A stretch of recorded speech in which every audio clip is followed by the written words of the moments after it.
ఈ వీడియో ఏమంటే ఆదివారం రోజు నేను కొన్ని ఇంటి పనులు చేసుకున్నానండి. ఆ పనిలో మీకు ఏదైనా ఉపయోగపడుతుందేమో అని ఈ వీడియో పెట్టాను. ఇక్కడ నేనైతే ఈరోజు షింక్ను కొంచెం క్లీన్ చేసుకుంటున్నానండి. షింక్ మేము గ్రానైట్తోనే వేయించుకున్నాము. కొన్ని స్టీల్వి అలా ఉంటాయి కదండి, స్టీల్ ఉంటుంది, పింగాణి అలా అన్నీ ఉంటాయి. కాకపోతే మేము గ్రానైట్తోనే వేసుకున్నాము. ఇవి గ్రానైట్ ఏమంటే ఇప్పుడు రాను రాను బాగా పాచి కట్టేస్తుందండి.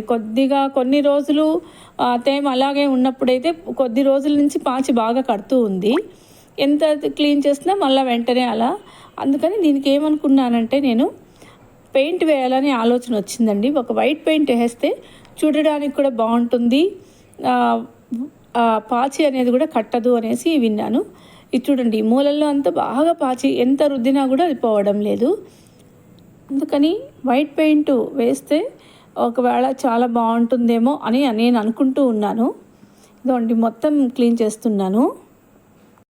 పెయింట్ వేయాలి అంటే కూడా షింకును బాగా క్లీన్ చేసుకోవాలండి.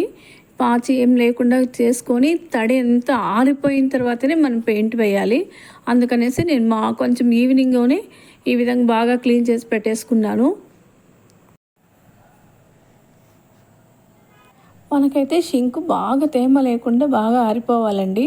ఆరిపోయిన తర్వాతనే మనం పెయింట్ వేయాలి. ఇదండి బాగా ఆరిపోయింది. తర్వాత దీన్ని కొంచెం క్లాత్తో కూడా తుడిచేసి మళ్ళీ పెయింట్ స్టార్ట్ చేశాను.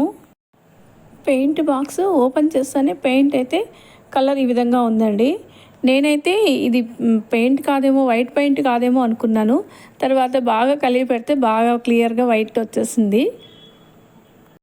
నాకైతే చాలా రోజుల నుంచి అనుకుంటూ ఉన్నానండి, షింకుకు వైట్ పెయింట్ వేస్తే ఎలా ఉంటుంది. వంటిల్లో కూడా మాది అరుగు వచ్చి బ్లాక్, అట్లా బ్లాక్ కాదు, అట్లా వైట్ కాదు, గ్రానైట్ వచ్చి ఈ విధంగా ఒక కలర్ ఉందండి. అది ఎంత క్లీన్ చేసినా కూడా అలాగే ఉంటుంది. షింకుకు మాత్రం వైట్ వేస్తే చాలా బాగుంటుంది అని చాలా రోజుల నుంచి అనుకుంటూ ఉన్నాను. ఈ రోజుకైతే కుదిరింది అది. నాకైతే ఈ వైట్ పెయింట్ వేయాలి అని ఆలోచన ఎందుకు వచ్చిందో నాకు తెలియలేదు, కానీ ఆ మూలలో ఒక వాస్తు ప్రకారంగా అయితే అక్కడ బాగా క్లారిటీగా వైట్ బాగా కనిపిస్తుంది అని వాస్తు అనుకున్నానండి. తర్వాత మనం షింకులో ఏమైనా కడిగినప్పుడు కూడా నీట్గా ఉంటుంది, చూడడానికి కూడా బాగుంటుంది అని అనుకున్నాను. పూర్తిగా వేసిన తర్వాత అయితే ఎలా ఉంటుందో మీరే చెప్పండి, కామెంట్స్ ద్వారా తప్పకుండా తెలియచేయండి. ఇదోనండి ఆల్మోస్ట్ మొత్తం పూర్తయిపోయింది. ఎలా ఉందో కామెంట్ ద్వారా తెలియచేయండి. ఈరోజు అయితే ఇంకొక పని చేస్తున్నానండి, జీజీ ప్లాంటు. ఈ ప్లాంట్ అయితే 2 years నుంచి నా దగ్గర ఉంది, కానీ అప్పుడైతే చాలా చిన్నగా ఉంది. దానికి పెరగడానికి నా దగ్గర 6 నెలలు పట్టిందండి. తర్వాత 6 నెలల తర్వాతనే అది కొద్దిగా గ్రోత్ అయ్యి ఈరోజు ఇంత చెట్టు అయింది. దీన్నైతే ఇప్పుడు కుండీ అయితే కొంచెం పోయిందండి, అందుకనే దీన్ని వేరేగా మార్చాలని దీన్ని ఇప్పుడు తీసుకున్నాను.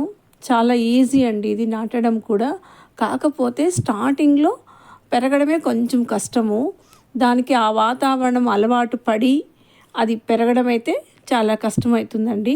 అలవాటు పడిపోయిందనుకోండి మళ్ళీ చాలా ఏపుగా పెరుగుతుంది. ఇప్పుడైతే నేను ఇంకా దీన్ని 3 partsలో పెట్టాలి అనుకుంటున్నాను. ఇదండి, ఇది అయితే మొదటి పార్ట్ కొంచెం తీసి ఇక్కడే పెట్టేస్తున్నాను. కృష్ణుడి పక్కన పెడదామని పెట్టాను. ఇక రెండవది అయితే ఇంట్లో పింగాణి పార్ట్స్ ఉన్నాయండి, వాటిలో పెట్టి ఇంటి లోపల పెడదాం అనుకున్నాను. ఎందుకంటే ఇంటి లోపల స్టార్టింగ్ నుంచే మనం పెట్టి అక్కడ ఇంటి లోపల వాతావరణం మనం అలవాటు చేసుకున్నాం అనుకోండి, అవి ఖచ్చితంగా అక్కడ బాగా పెరుగుతాయి.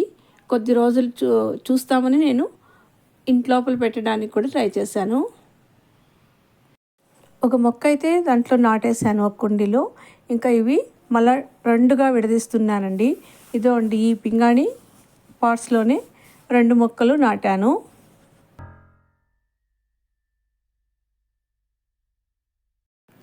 ఈ మొక్కలను అయితే నేను హాల్లో ఈ విధంగా డెకరేట్ చేశానండి.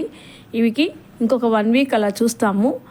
వాటికి ఆ వాతావరణం కన్నా సెట్ అయితే బాగా ఏపుగానే పెరుగుతాయి, లేదంటే కొంచెం వాడిన మొహము అట్లా అయిపోతాయండి. చూస్తామండి. జీసీ ప్లాంట్ అయితే ఇంటి వాతావరణానికి బాగా అలవాటు పడితే మాత్రం చాలా ఏపుగా పెరుగుతుందండి. నేను చాలా ఇండ్లల్లో చూశాను. వాళ్ళు ఇండోర్లోనే పెట్టారు. చాలా బాగుంది. ఇది ఎయిర్ ప్యూరిఫై మొక్క కూడా కదండి, అందుకనే ఇండోర్లో అయితే పెరుగుతుంది అని అనుకుంటున్నాను. నేనైతే ఇంకా ఈరోజు అయితే పెట్టాను. ఒక 1 వీక్ తర్వాత చూస్తే అది పెరుగుతుందా లేదా, అలవాటు పడిందా లేదా మొదట తెలుస్తుందండి మనకి. ఇక నేనైతే ఇంట్లో వరలక్ష్మి వ్రతం కూడా ఈ విధంగా చేసుకున్నాను. మా ఇంట్లో నేను చేసుకున్న వరలక్ష్మి అమ్మవారండి, నిలుపుకున్న అమ్మవారండి. చాలా బాగా జరిగింది పండుగ.